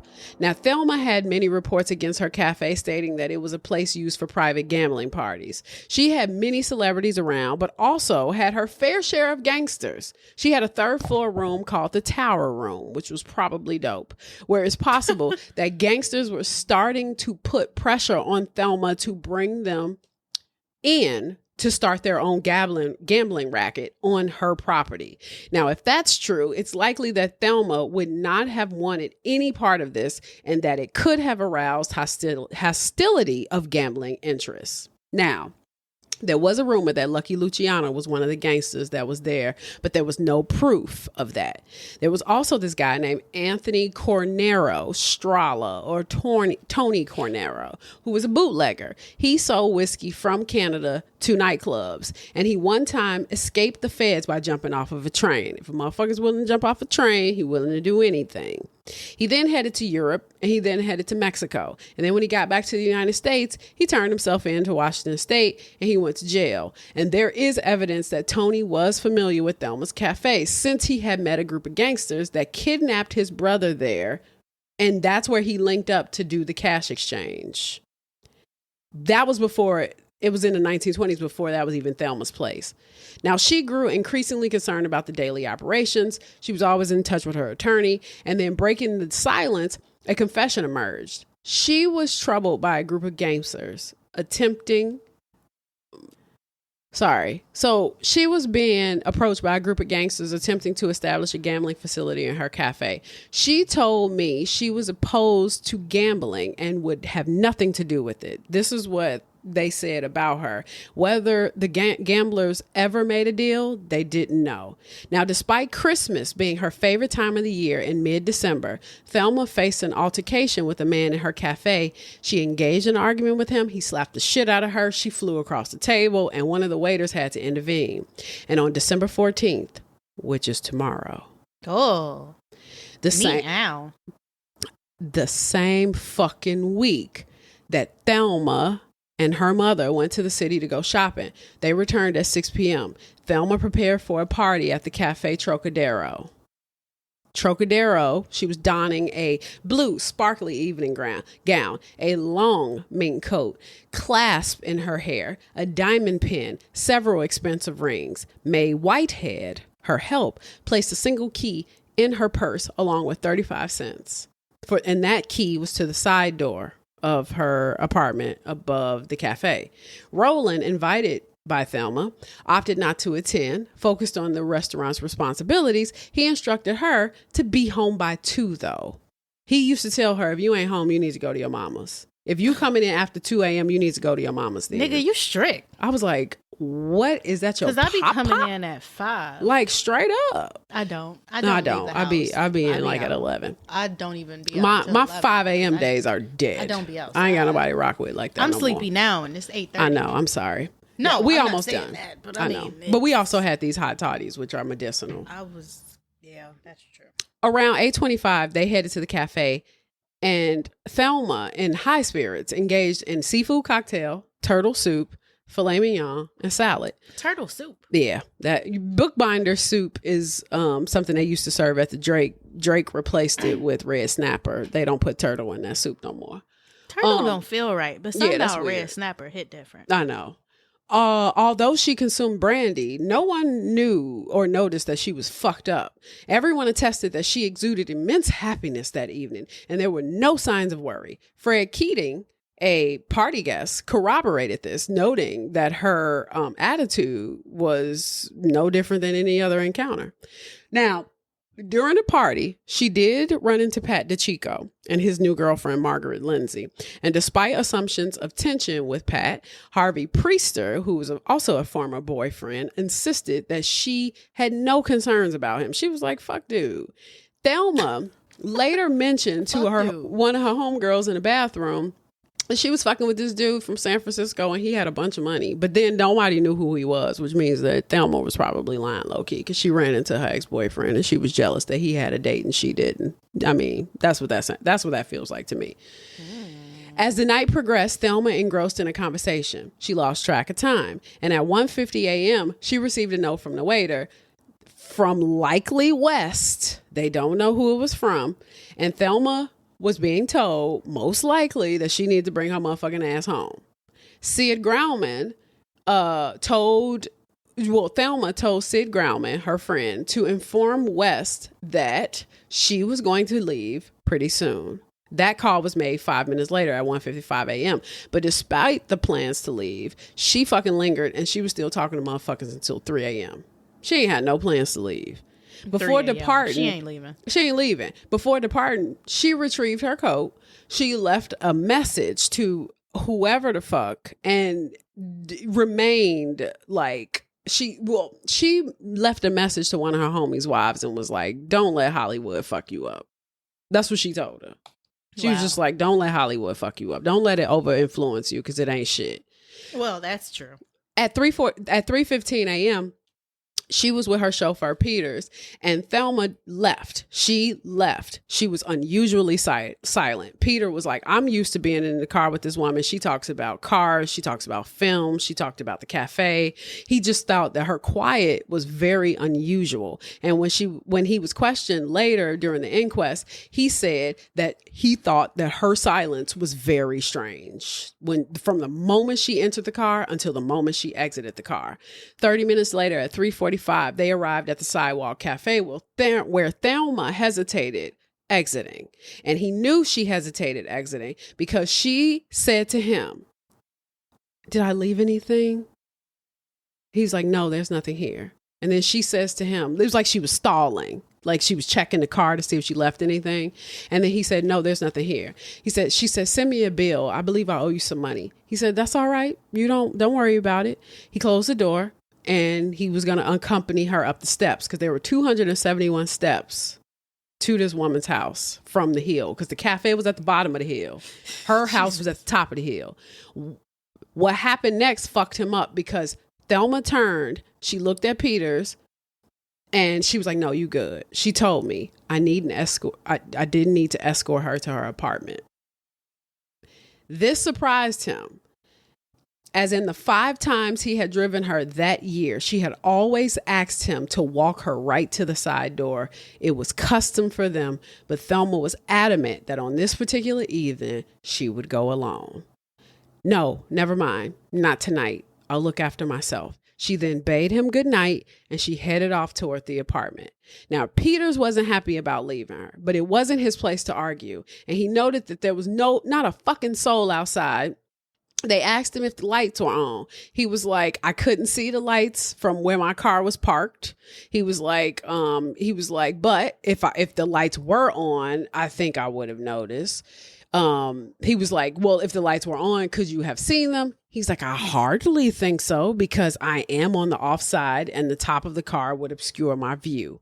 So as everything seemed to be perfectly quiet, Peters got back into the car and he proceeded to turn up onto Roosevelt Highway, stopped briefly to watch the actress walk along the parking area toward the side of the building. Quote, there is an incline that goes to the right opposite my car where I let her out. Then she had to turn around and revert right back on the incline. And when I left her, she had turned the corner and her back was towards me. And I was just moving at the time and looking at her. And then I drove away. This small shadowy glimpse was to become the last confirmed sighting of Thelma Todd alive.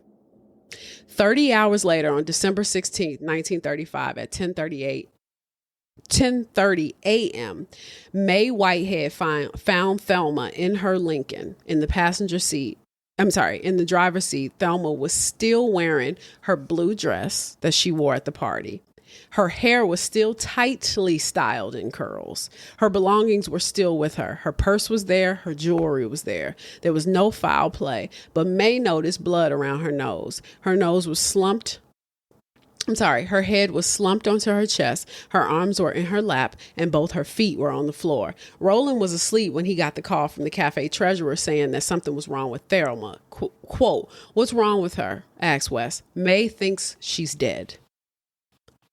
When Roland, she was slumped. Yeah, because at first he was like, maybe she fell asleep, she was fucked up. Yeah. When Roland examined the body, he noticed that she had several blood drops near her nose, and Rudy Schaefer, the manager of the restaurant, confirmed her passing, noting that blood was over her mouth. He wiped some of it off the seat.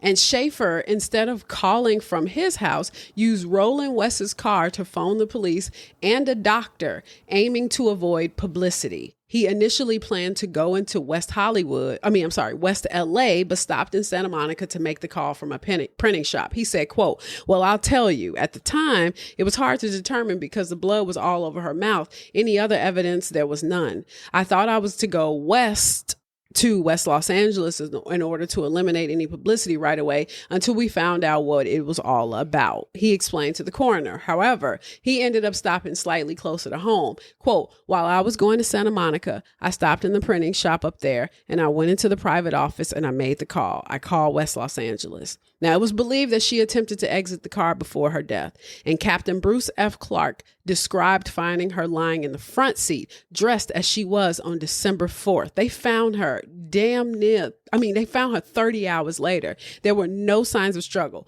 no weapons, and there was dust on the back seat of the car, so there was no altercation. And Clark noticed the ignition was on and the gas was still in the car, and even after draining a gallon, there was still enough gas to drive.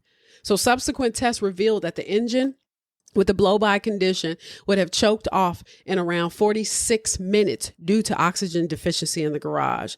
A car salesman by the name of Robert H. Cooper explained that the blow-by issue, emphasizing that the car might stop or the engine die quicker when idling compared to a car without the problem. She was dressed exactly how she was at the party.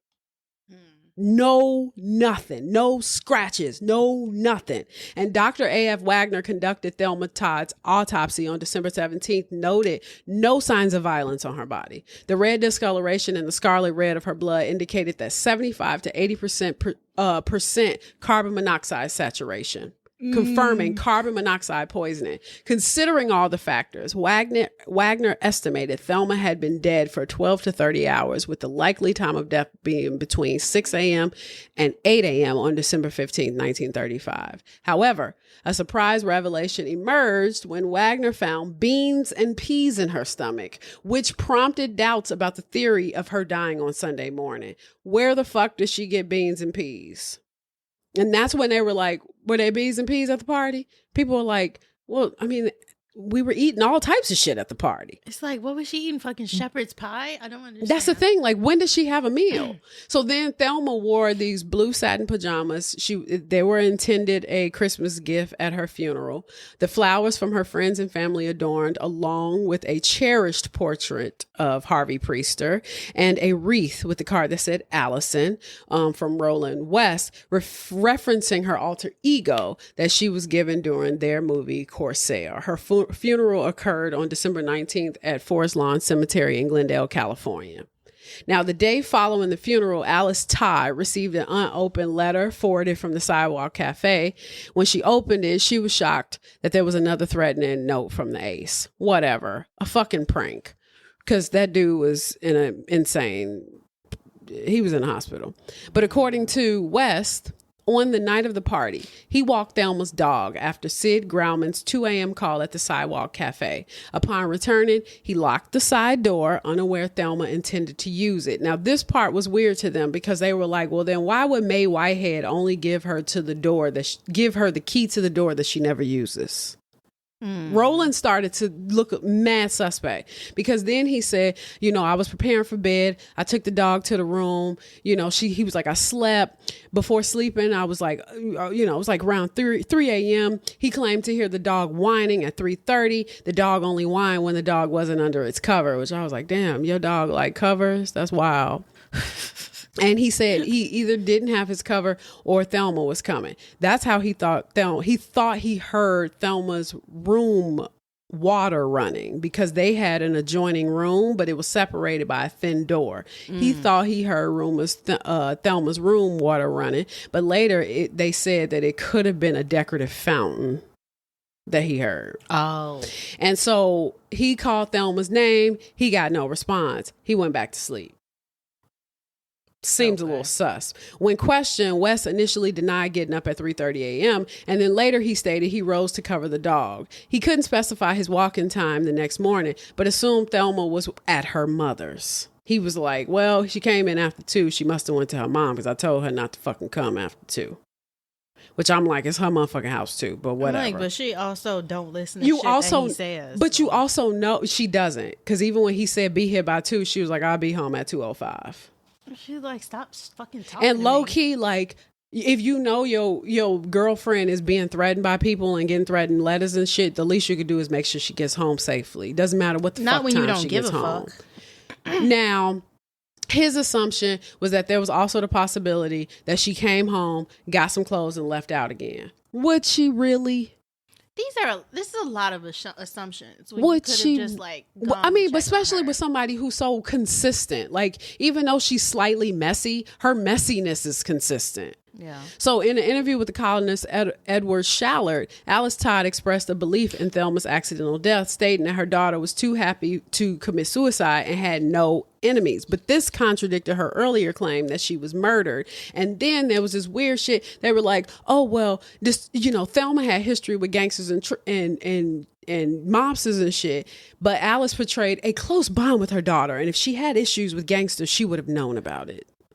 Now, the absence of of contact on that particular Sunday wasn't addressed in the article, and that left curiosity about Alice's account, because then they were kind of like, well, if you talk to your daughter so much, why the fuck didn't you find it weird that you ain't talked to her all Sunday? Yeah. She went to a party. She came home early morning. I'm sorry. She came home Sunday motherfucking morning, and you ain't hear from her at all on Sunday, and her body was found on Monday morning? Everybody dropped the ball.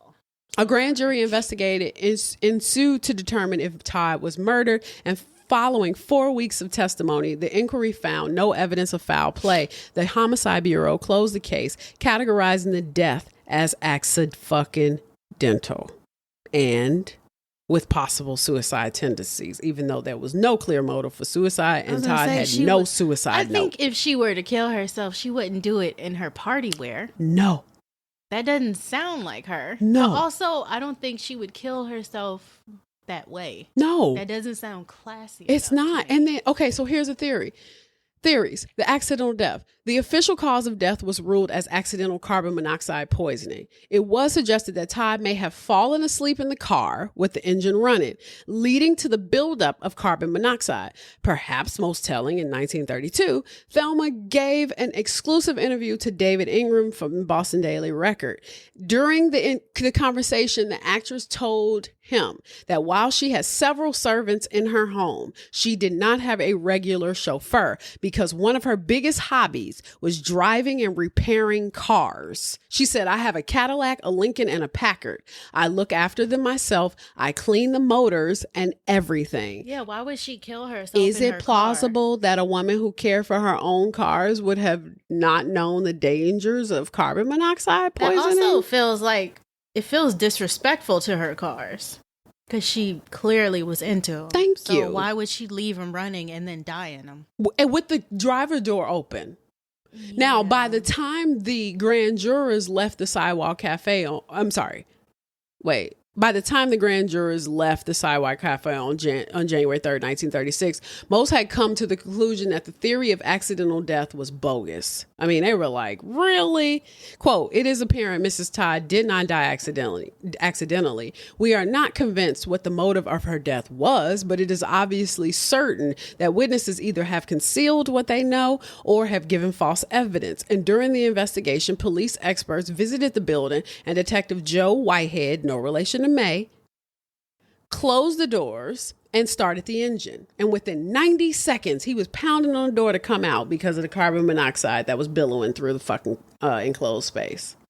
90 seconds. He said, "I was almost fainting. Gases filled the garage almost immediately. Detectives hypothesized that it would have taken approximately 2 minutes for Thelma to pass from fumes. Then there was a suicide. Some theories proposed that Todd's death was suicide. This was speculation. It was often linked to personal issues or financial problems, but there was no theory that this woman was absolutely suicidal. Nothing about her life that proved that. She didn't sound depressed. No, and she sad. also had Christmas presents in the back seat, which they were kind of like, in the trunk, which they were kind of like, she was obviously preparing for the future. Yeah. But then there was the mafia involvement, which was another theory that suggests that Todd may have been connected to the mafia. Todd was associated with individuals involved in organized crime, and it was theorized that her death may have been a result of a dispute or unintended consequence of these connections, because there were a bunch of motherfuckers who kept trying to push gambling, her place being a fucking gambling den. She kept saying no. So there's the likelihood that she had pushed off and pissed off a couple of motherfucking mobsters. There was this weird thing that there were lacerations in her throat. They were wondering if she had been gagged, but then they were like, well, she had issues with her throat. She needed her fucking tonsils removed. Now, the swelling could have also been contributed to natural decomposition process. The first places that started to swell are usually from the waist up. The coroner said, "I think it's possible that it was a natural decomp because especially being found in a car inside of a garage, the temperatures are weird. The whole situation is weird. Decomp is going to be different because she's in an enclosed space under all of these chemicals." Now, she did lose a cap on her teeth. That's where they were like, that's kind of weird. Oh, shit, maybe she had a fucking piece of taffy. Yeah, I guess that's true too. Now, the belief that Thelma could have been murdered grew stronger still when on December 20th, 1935, it was reported that a waiter in charge of the Todd party at the Trocadero had been threatened with kidnapping since the actress's death, and he had received a postcard with the words, "Withhold testimony or kidnap trip." So that's the thing. There was also this weird thing with Jewel Carmen where they were like, well, she was kind of like the wife of, this situation with Roland or whatever, and she could have been pissed and caused this whole shit. At the end of the day, they can't really explain the blood. Why was she bleeding? Roland West was never fully accused of the involvement in his lover's death, but over time, rumors and questions about the connection surfaced, and despite this, he continued to operate the Sidewalk Cafe, which he officially renamed Thelma Todd's Inn/Joyous. Just 4 days after Thelma's discovery, West promptly announced the cafe's continued operation through the press notices, expressing gratitude for support and pledging to maintain business as Thelma would have wished. He actively advertised the establishment in LA Times through January 1936. And while rumors circulated about West's alleged gambling parties in the Tower Room, potentially under mob influence, no concrete evidence has substantiated these claims over the years. And ultimately, neither the cafe nor her lover, West, played a role in saving Thelma from her fate. In many ways, these elements, along with individuals drawn to them, contributed significantly to her downfall. Quote, "I'm too thoroughly New England to get away from the fundamentals of life. Things are so extreme here. I can't quite get Hollywood. People have no sense of value. They don't know how to live, and everything is done for effect. There's no sincerity and there's no balance." Well, that's still true. And that is the crazy times of Thelma Todd. Life and times and death, mysterious death of Thelma Todd. Very mysterious, because what the fuck? All right. So, You take that and you go run with it. I don't know who the fuck. I mean, I'm going to tell you what my theory is real quick before we go. My theory is that either Roland West killed her, which is likely because motherfuckers be crazy, or she had a mobster waiting for her when she got home. What triggers me is that note she received at the Trocadero Club. She received a note that made her act funny with her driver. Something happened. I don't know if Roland accidentally killed her and then tried to dispose of the body by putting it in the garage and making it seem like it was an accident. I don't know. But even with her body being in the garage, it's also very strange that she didn't look fucked up for real. Where did the blood come from? Why was her nose bleeding? Why was there even blood? Period. Yeah. Because at first, when I first read it, I thought maybe somebody broke her nose and then threw her in the car and turned on the ignition. But even then, they were like, that car probably would have like stopped running at some point. Yeah. So the fact that it only took 2 minutes for her to die is a big fucking deal. And that's a big part of it too. Thelma Todd had a wonderful life for only 29 years. Oh, Jesus. Was she only 29? Mm-hmm. Jesus Christ. She did a lot. She fucking did a lot. But to kind of be in that, you know, that situation with all of these different people, bruh, it's kind of hard to tell. You know what I mean? She has so many different situations. She was kind of messy, kind of not. She was dealing with the mob, kind of not. She was dealing with all these different dudes. She had the fucked up fan letters. I don't know. Do I think it was carbon monoxide poisoning? Well, the lab test proved that there was carbon monoxide poison, but what I hadn't read was whether or not she was dead before she was poisoned. I was gonna say that could have just been in her lungs from her sitting in the car. Yeah, the whole time. From like her being put in the car and the car still running. Yeah, and when they did an episode on this on Morbid, you know, one thing that they did mention too was, you know, like, did she get in the car? Because she had on her fur coat, and as we know from living in California, her cafe was in fucking Palisades. It was she was ocean front. It could have been cold. She could have turned her car on, sat in the garage because her homie wouldn't, her man wouldn't let her in the house. But she had a key. But then why would you sit in the garage with your car? Well, and that's the thing too. If you know things about cars, you wouldn't do that. And what's crazy too is they did say that Thelma and Roland had the bad habit of not locking that garage. Oh. So then the question is when she got home, she went upstairs. Did she go down to her car and find somebody there waiting for her? I don't know. I do just find it incredibly odd that she was so perfect. There was no signs of struggle. Yeah, I was going to say, for a second, I was like, well, maybe someone strangled her in the back seat. But they said there was nothing in the back seat. Nope. There's no lacerations other than her having, you know, whatever, a little blood, problems. some throat issues. She clearly wasn't breathing different.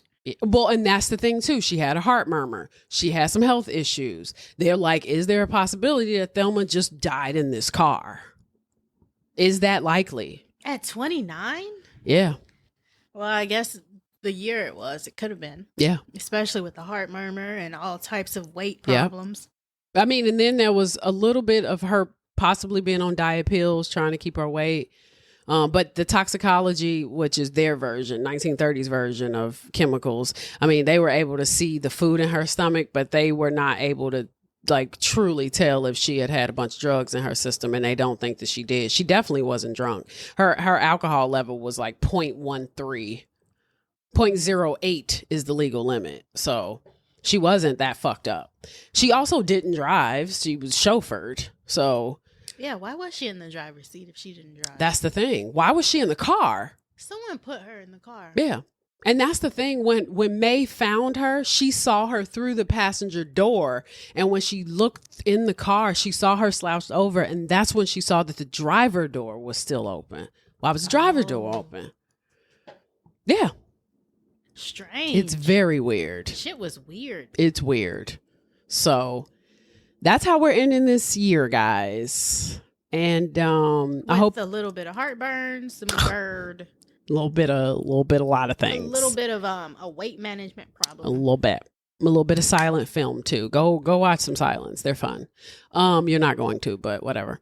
But I will see you all in New Year. I hope you all have a wonderful New Year. I hope you all have a magical Christmas. Go spend some time with your booze and your families and all of that stuff. Have great holiday sex. What? I don't know. That felt right at the time. It feels terrible now, though. I'm sorry. Yeah.